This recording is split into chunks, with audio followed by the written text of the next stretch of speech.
Well, welcome everyone. Good morning. This little morning. I always forget at the second service. I should be really saying good afternoon afterward, but it's good to see you all. This is actually, I'm leading the first 2 weeks of a study that Janet Nelson, who actually happens to be here today, helps put together. So I want to thank her first for inviting this study and doing a lot of the work for it. And so over the next 6 weeks to 5 weeks, we'll have, I guess 6 weeks, we'll be doing this study on the Lenten Lectionary. So you should have gotten this, and today we will read the text. I think we have time, although we are running a little late, but we'll read this text because it's shorter. On the back, you'll see you have next week's reading. And so if you plan to come next week, I suggest you read it because they get longer and longer. They're great stories, and so you'll see the art has some great depictions of the story, but to read it all here then would be a lot. So we'll pull out sort of scenes from it each week, but and do a little Bible study around it, but it's just hard to read the whole thing and then also see some art. Okay. So I'm going to invite someone. Is there someone who would like to read this for us? Then Jesus was led up by the Spirit into the wilderness to be tested by the devil. He fasted 40 days and 40 nights, and afterwards he was famished. The tempter came and said to him, "If you're the Son of God, command these stones to become loaves of bread." But he answered, "It is written, one does not live by bread alone, but by every word that comes from the mouth of God." Then the devil took him to the holy city and placed him on the pinnacle of the temple, saying to him, "If you are the Son of God, throw yourself down, for it is written, he will command his angels concerning you, and on their hands they will bear you up, so that you will not dash your foot against a stone." Jesus said to him, "Again it is written, do not put the Lord your God to the test." Again the devil took him to a very high mountain and showed him all the kingdoms of the world and their glory. And he said to him, "All these I will give to you if you fall down and worship me."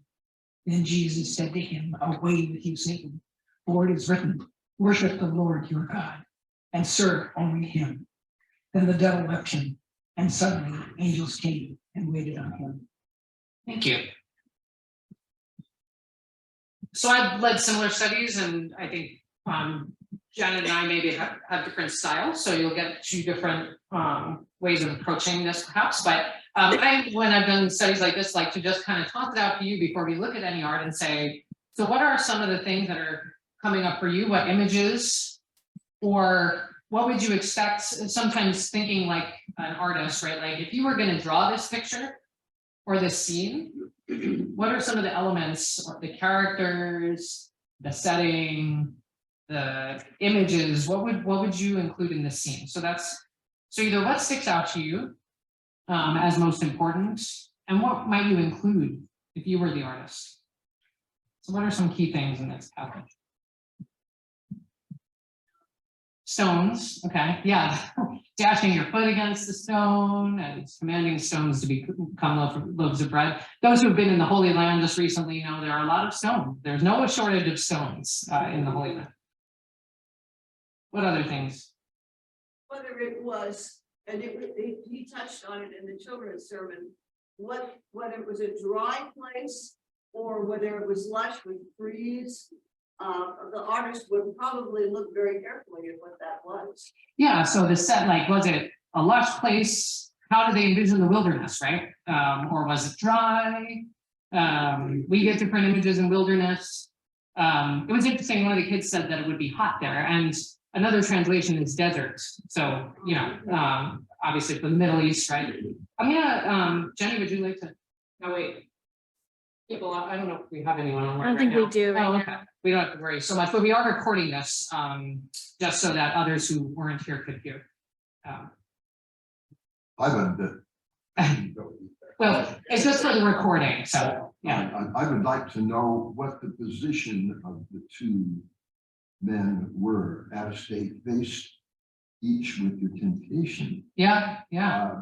Shoulder to shoulder, front to front, or a position of highness over lowness. Yeah. So Satan or the devil, depending which reading you do, and Jesus positioned, then you'll see actually in a couple of the art pieces, that is a choice that the artist has to make, right?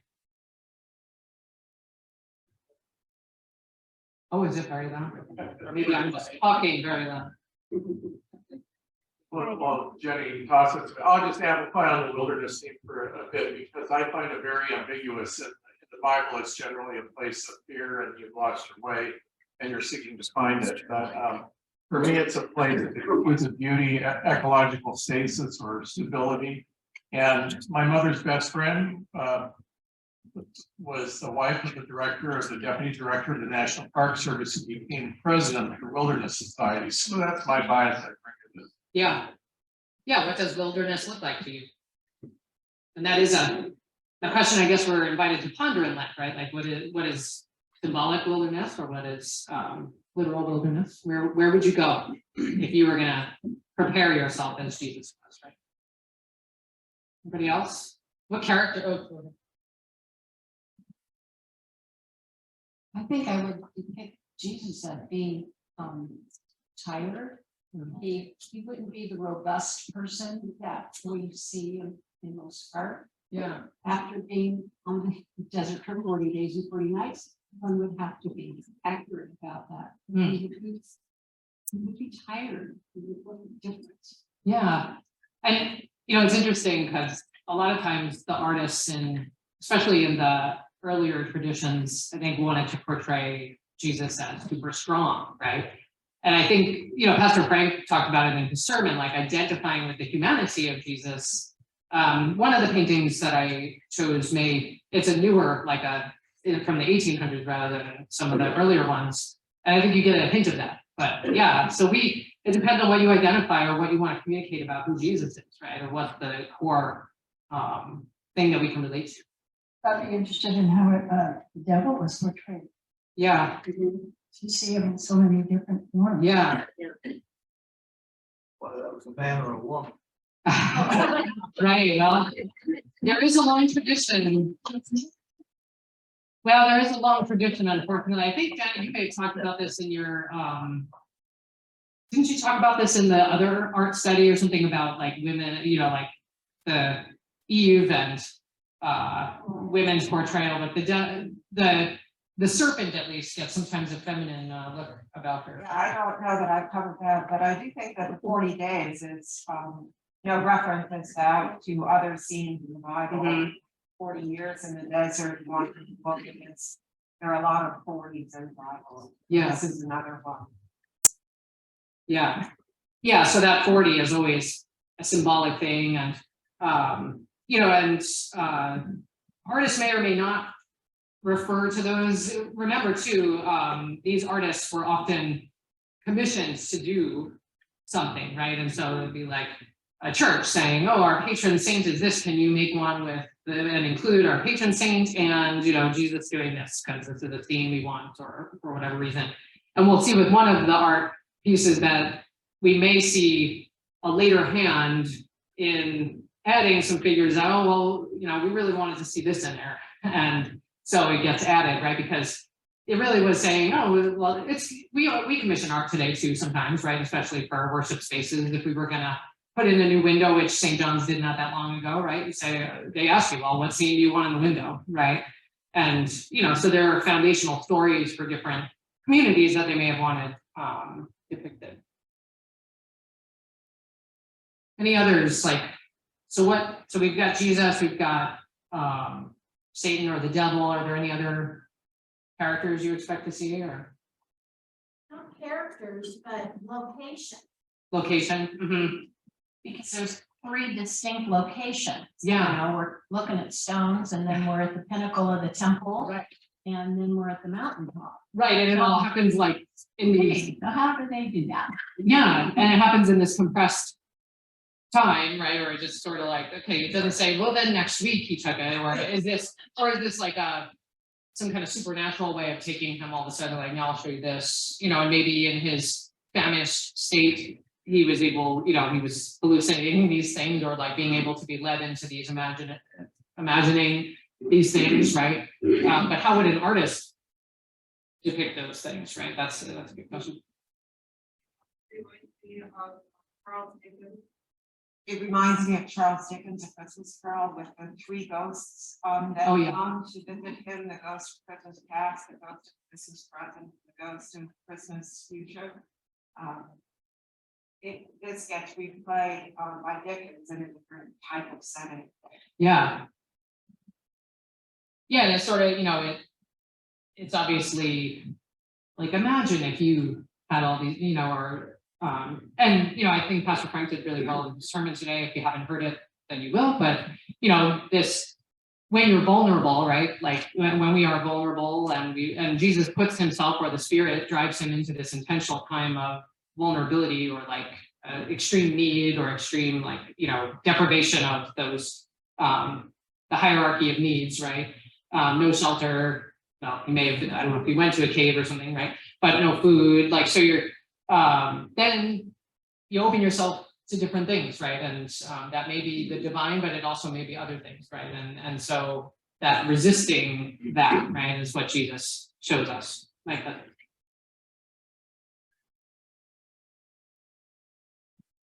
As an artist, I would be wondering how I could put all these things in one painting. Right. Yeah, and you'll see. So we'll get into art now, and then we can also, obviously, as we look at it, the question of, so how do I put it all? And it depends on, like, if it was like, well, would you want all of these on one canvas because we're not paying you for 3, or one, or we want you to do it on this wall, right? Or do you have many panels? Like, if you have 3 panels, you do 3, right? You look like me. And the angels, right? So remember the angels. And the Spirit. And the Spirit, right? How do you depict the driving of the Spirit, right?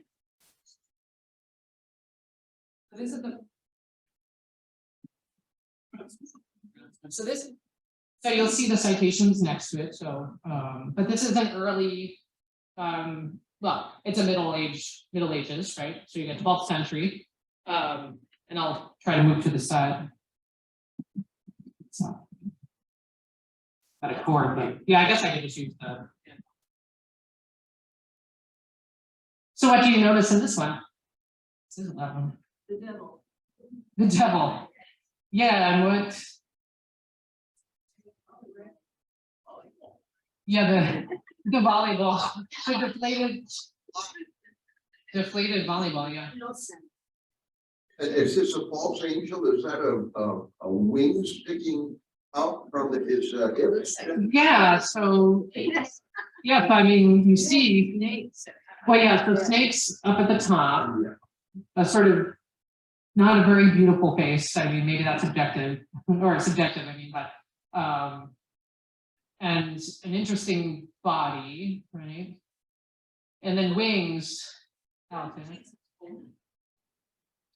Jesus, I believe, is holding the Bible. Yeah, it's like a book. So, and remember in the story, what does Jesus combat Satan's temptations with, right? The word. So, Sandy has a I think that what the devil out there in front of him is not a volleyball. I think that's the bread. You're the stones. Yeah. Like, here, make these into bread, right? So that's that scene there, right? Behind you, Sandy had a comment there. If I'm understanding or remembering some of my art history that I learned, writings or paintings from that particular era, that early time, always depicted the devil as not subtle at all, in a form like this that was very, very evil and very much evil for the people to look at. Yes. And this is a stained glass in a panel, so it's been removed from its original location in Champagne, and is now in the Victoria and Albert Museum. And so, just like our stained glass windows, as you're sitting there, you're looking at stories, right? And so you want to be very clear. You don't want any ambiguity about who's who and what's happening. Okay, well, as one who always embraces the ambiguity, and I'm not sure on this, I'm not sure about the time period. My first reaction was that is an anti-Semitic caricature. I think that's been seen in the, in the history of cartoons that have demonized Jewish people. That could be Mark, actually, and yeah, so this time period in Europe, right? And actually, so you bring up an interesting thing, so those snakes are kind of like horns. And so there was a wrong interpretation or translation of the Hebrew into the Vulgate that said that Moses, when he goes up and he comes down and he's shining, that there's some kind of mistake where he is said to have horns. And so you'll see him have horns a lot. And that was a description of like how he came down from the mountain. I see. And so sometimes then Jewish people also had horn, like there was horns and they, and the nose. So Janet has something off of it. Yeah, well, my mother was German and she had a nose that big, so. But, I agree with Mark that could be part of the issue. I am noticing in terms of art terms that the devil is done in green against red background, and those are color opposites. So that's going to be the dominant color side of the panel, which your eyes are drawn to immediately because those are demanding colors and regard your or take in your interest dramatically. I'm also intrigued by the idea less of about the devil, Satan is a fallen angel, but also that he looks deformed in character as his character has misshapen his appearance, a bit like Gollum in Lord of the Rings, that the evil in his character and his selling his soul really it starts to be portrayed in how he looks. Yeah. Yeah, this you obviously, it's stained glass, so of course there's you have to have the lead and the pieces, right? But there's a clear straight line dividing, right? And Ernie's question about, how are they positioned, right? So what do you notice about their position in this piece? I see Christ as Jesus is elevated, right? yes, but also behind or at a receiving end rather than a giving. I picture the devil there as being the dominant figure in giving and Christ receiving rather than the opposite. Yeah, so what does that tell us maybe about how does this inform our reading of that scripture? If we're looking at this in our, we're in church in its original setting and we've heard this reading and then we see this picture, what do you think the artist thinks we should be focusing on in the story then? The temptation, maybe, right? But I see him holding something, almost like the scriptures. Right, yeah. So he's holding the book. Yeah. And his hand. Jesus. Holding, looks like he's holding the book. And it's very interesting because his hand, say the middle line, his hand is just ever so slightly crossed in. Yeah, into the devil's territory. Yeah, it's of course, Jesus would always hopefully have some prominence, right? So we've got. Who would like to speak? Okay. I have something to say. Yeah. If I can say Okay. Can we talk after then? That'd be great. Okay. And Betty has. I don't. And then we'll. I don't Where's see Betty? that hand. Yeah, I'll repeat what she said. I'll repeat what she said. So just one thing, since colors came up, green, red, and what's the other color we're seeing a lot during Black History Month? Black. Red, green, and black. So I'm not wanting to read too much into that, but just something to think about. Okay, thanks. That's true. I'm not seeing more of a trace Jesus' right hand. Okay, hold on. I already, thank you. Yeah. Thank you. And Betty. I'm not seeing Jesus, I'm not seeing Jesus's right hand as receiving. palm up would be receiving. Yeah, It's a shoot, he's like a, go away. yeah, maybe, right, his gesture is kind of like, I'm telling you something almost, right, or, yeah, so it's. There's a gift, but it's not received, right? Okay. Oh, go ahead, Mark. I'm just gonna move to the next one, but. So, if I can for a sec, oh, last picture.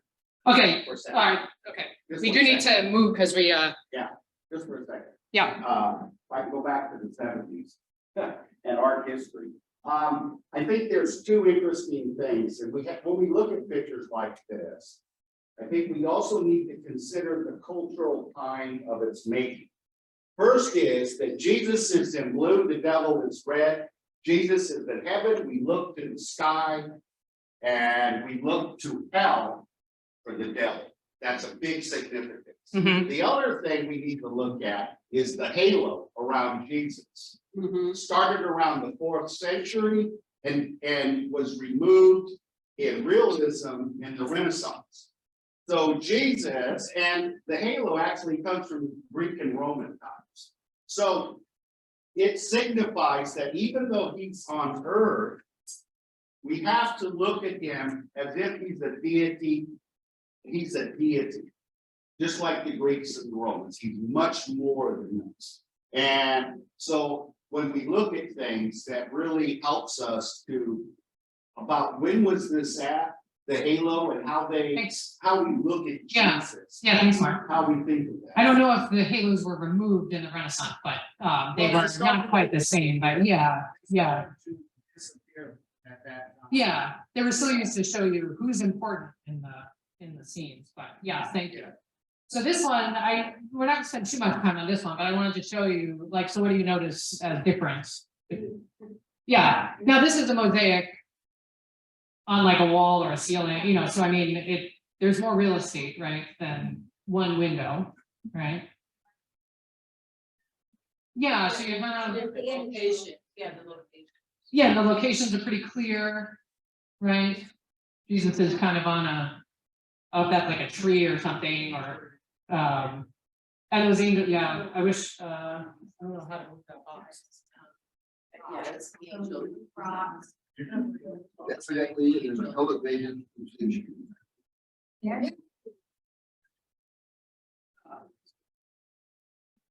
Yeah, so the angels came in on this one.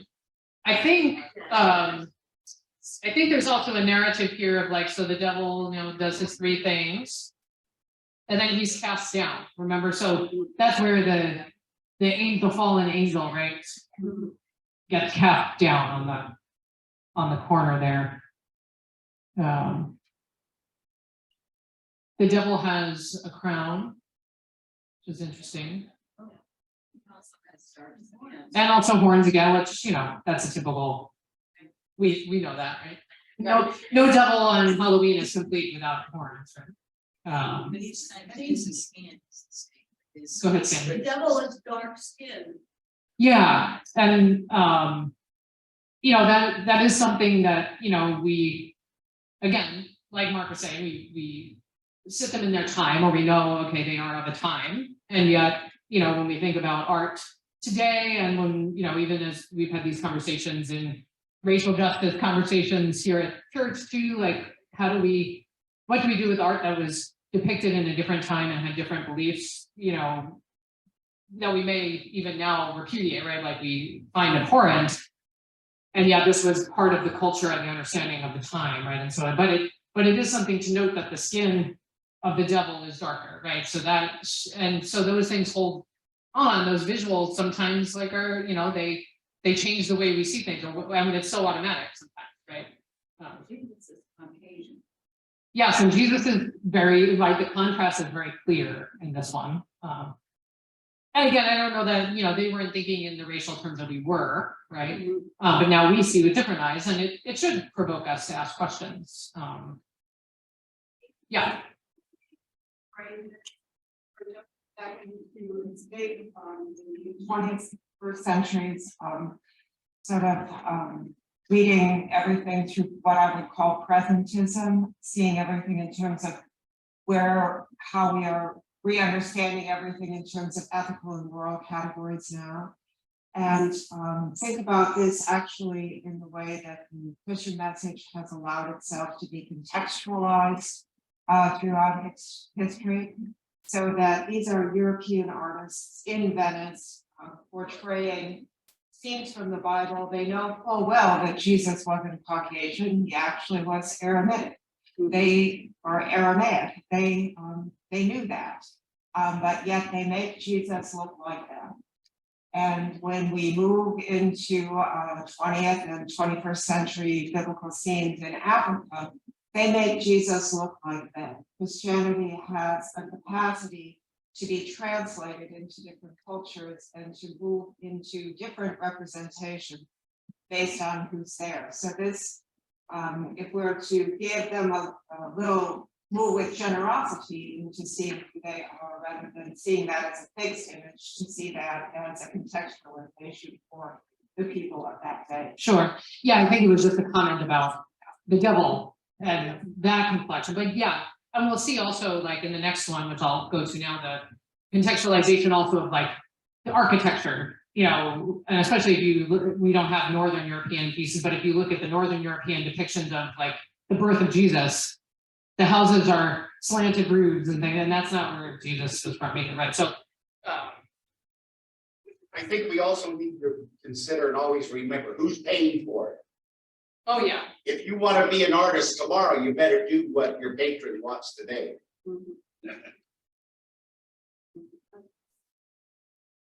so this. John told me not to mess with this one again. So this one is by Duccio, di Buoninsegna. He was Sienese. Siena, you see, it's like the 1300s, so we moved like another century beyond, right? Where the last one was. Siena was like one of the early birthplaces of the Renaissance. So you see artists are trying out some of the new techniques. What do you notice about sort of the way it's laid out here? Go ahead, Ingrid.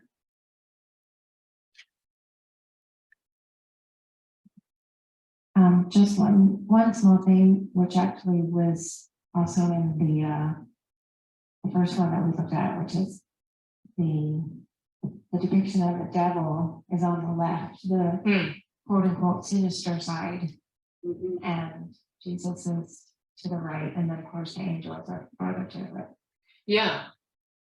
Yeah, so that is something, the right and the left are often used as a shorthand to tell you, okay, who's the one that's like the most favored, you know, sometimes it'll be who's to the right hand of Jesus, or who's, you know, but that's right, the left and the right side. Notice the, you know, he's trying out or showing off his the artist, his architectural design and the perspective, right? So which was new, I mean, but he sort of nods back to ancient icons too, right? Because the gold background and, you know, but those were very flat. And now he's trying to show depth in different ways, right? And Siena is in the middle of Italy, also, and so we're going to see this concept of mountainous elevations, multiple elevations as opposed to something flat. Yeah, yeah, and so I mean, you know, there were mountains also. I mean, of course, there's mountains many places, right? But again, showing some of the Sienese architecture, not so much like he didn't travel all the way per se. I mean, people did travel more than we think they did, right? But he's not trying to necessarily depict it exactly in Israel or first century Palestine, right? He's it's also interesting, like the wilderness like kind of rises up between, right? So he wanted to show, he didn't just show Jesus on a bunch of rocks, he showed Jesus sort of in the middle of the city, or the city sort of around and the wilderness comes up between, which is kind of interesting, right? Yeah. Right, oh, okay, yeah, he's showing all the kingdoms.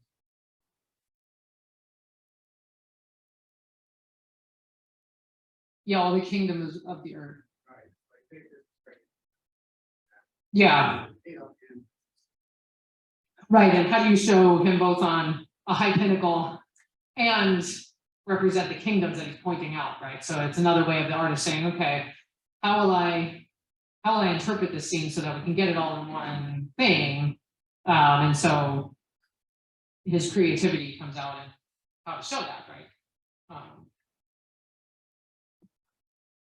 I think it's interesting to note how Duccio moved into really adding fluidity to paintings, and he's considered a precursor of Raphael.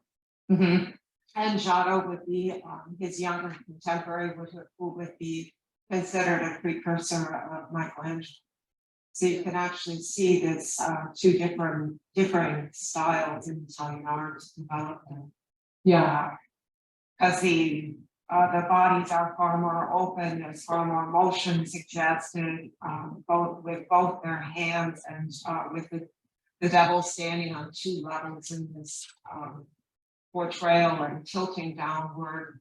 yeah, this is very much more dynamic than you would see, and even in the previous one where it was like a golden. Now Mosaic's a little less forgiving too, but they did a lot of different things, you know. But that was an earlier style and very just like static, right? And this shows movement.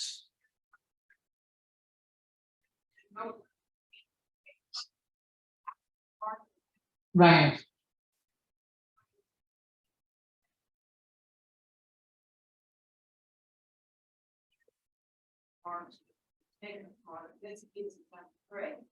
Yeah.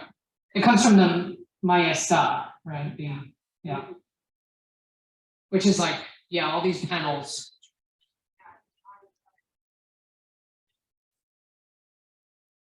Okay, so the one, was that the central piece? Right, okay. Yeah, so the central piece is still in Siena. A historical note, Siena and Florence at this time were really competing with each Right. other seriously, and over time Florence overcame Siena, but at this period they were seriously trying to outdo each other. Yeah, and you know, artists just like today, so they want to show, because this would be it's public art, right? So, you know, they wanted to be able to say, did you see my my thing in that church over there? Like, and then, you know, and you know, artists, they grew over the time into more reputable, you know, but they were looked down upon for them, and they were just worker, you know, do this for the church, whatever, and you know, and so then into the Renaissance and later periods, then artists became more famous. You know, there was a fame that came with it, and that's a temptation of humanity itself, right? So, And also the wording of the painting of Onasina, meaning good sign. yeah, And good good painter, yeah, good Yes. one insegno, right? Yeah, so again, they didn't always have, or their, you know, the names told where they were from, or you know, did you have a person? No, I was just, one of the reasons that that's saying, windows to church. Most of the people during the rise of Christianity couldn't read, Right. so how could you tell them or show them or give them a sense of what this is? Yeah. Yeah, I mean, so for those who couldn't read at all, then, you know. So. Yeah, although we love art too, right? And it helps, like visuals help us understand things better too, right? But yeah, but we're much more literate than they were, and we read so much more. I'd just like to point out how extraordinarily extensive a piece of art this altarpiece was when it was commissioned. If you'll note the amount of gold here, the gold is sourced from West Africa, around Benin and Nigeria. The lapis in the blue is sourced from Afghanistan, and the compound used in the formation of the red comes from a town in Spain. So this represents worldwide trade routes Yeah. that Siena was involved in. And I'd also like to point out that this is one of the most expensive pieces of art, or you're likely to see today or in this series. The Metropolitan Museum of Art, the first decade of this century, paid a purported $45 million for a Duccio Madonna and Child that's substantially smaller and in less pristine condition than this one. Yeah. I have this one, you'll see too that this was where we talked about earlier the like that, and this Janet sent me, but the person who authored this text about Duccio did some photoshopping, because of course the one that we have is the one with the angels. That's how it was painted, and you know, and came down to us. But you know, museums have all kinds of technology now that they can look under paintings, or you know, through spectrometers and X-rays and different kinds of ways of getting beneath. And in 2007, they found that the original didn't have the angels. But so someone later thought, the angels ministered to him at the hour. We want that part included, you know, and so so they put the angels back in, which you'll see, like, you can tell a little bit of a stylistic difference, right? And a little bit. I mean, it was the students, probably the students that worked in the workshop, or I think it's interesting, the colors chosen too, because the angels are almost translucent and they're white, but they share the same hair color as Jesus. But Jesus is clearly the most dominant because of the bright colors, as opposed to the devil, which is dark, also a character, but lower in stature below Jesus.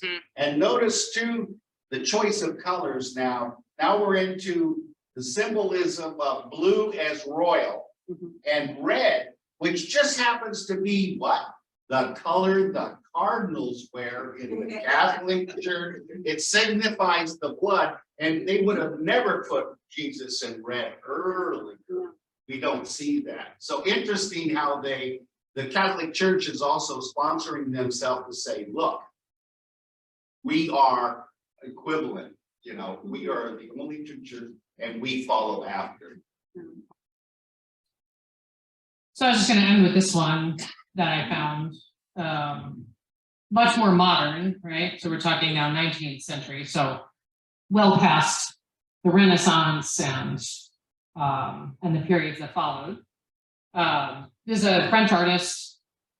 I looked up a little bit about his life. He didn't do religious work when he first started out, but he had sort of a revival of his Catholic faith when he was about to turn 50.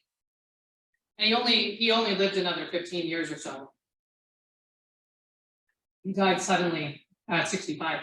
But the rest of his life was then dedicated to religious works. But this one's such a different depiction than the others, right? What do you notice? Is. What did it say was vanished? He seems diminished. It's dark. He's reclusive. He seems to be protecting himself.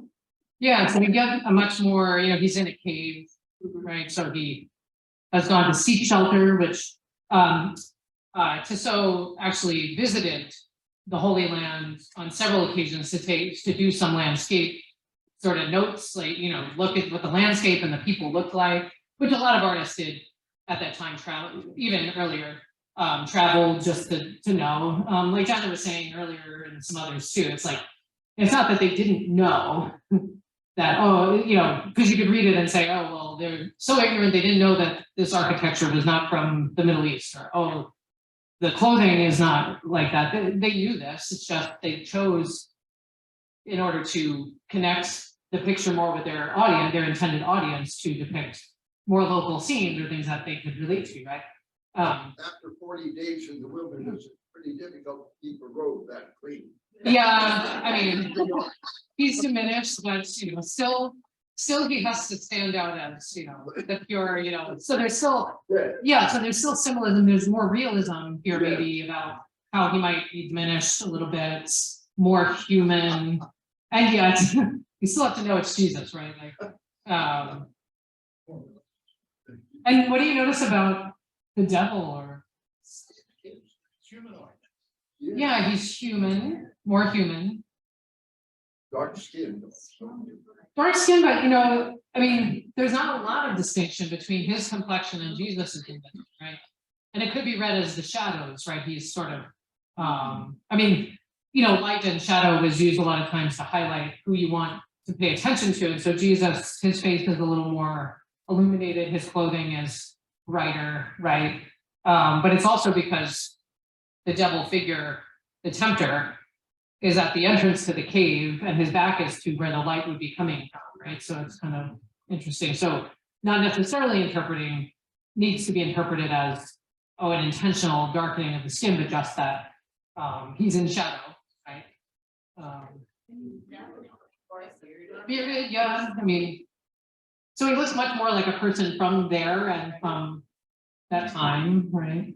He's in a more subservient position. Yeah, yeah, so he's the one almost that I look at and think is diminished, right? It's kind of interesting.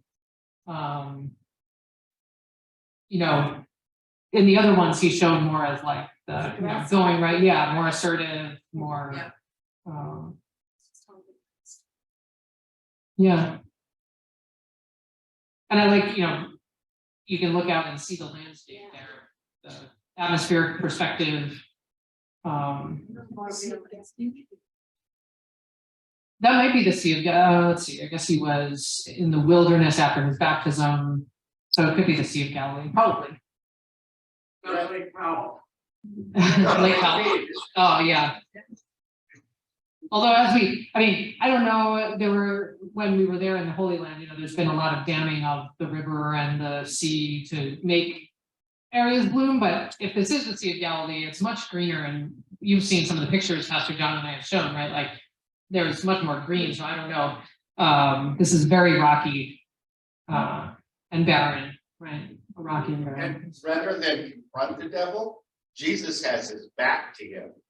And Yeah. he's turned his back on him. He's just glancing over his shoulder, like you're not even worth my attention.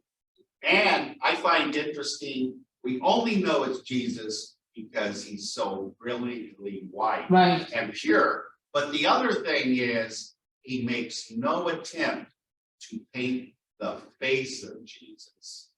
It is really, we It's don't, we there, but- can't, yes. We see the shadows that tell us this is the man, but we can't see the face like they did earlier, depicting the face. Oh, sure, yeah. And everything else. I think that's really interesting. He's totally changed the narrative of confronting the devil Yeah. to ignoring the devil. Yeah, we wonder, is this at the moment of the question, and Jesus hasn't responded yet, or, you know, or what is going on here too, right? Because Jesus also isn't powerful in a sense. I mean, he's standing up and he's, you know, but he's not putting his arm out and telling him to get out of here, right? You know, so. Yeah, perhaps, you know, more diminished. Yeah. Yeah.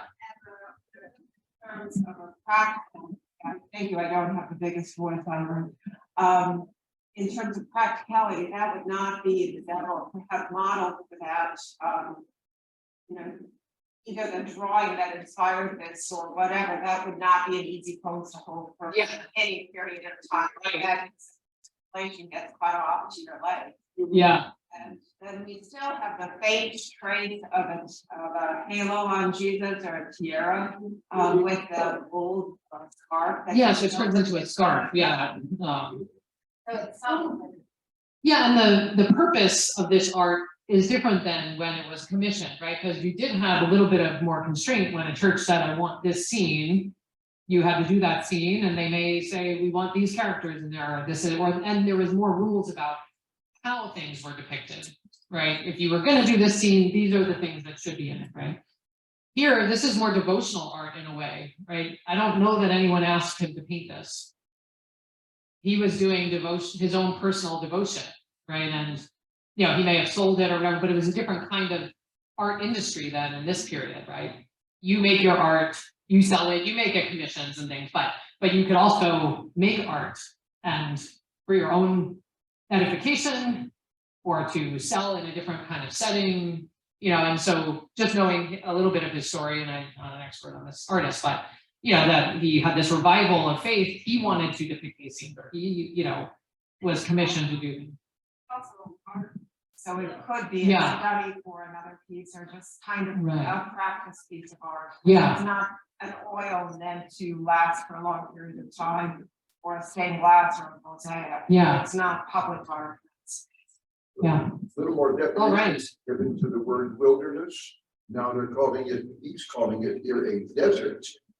Yeah, That's further defining this term of wilderness. sure, that's the interpretation, yeah. Yeah. Well, I have to run off and get my robes on, but you could continue to look at this, or you can page back on the computer to see some of the other scenes too, but thank you all. And remember to read the reading on the back for next week.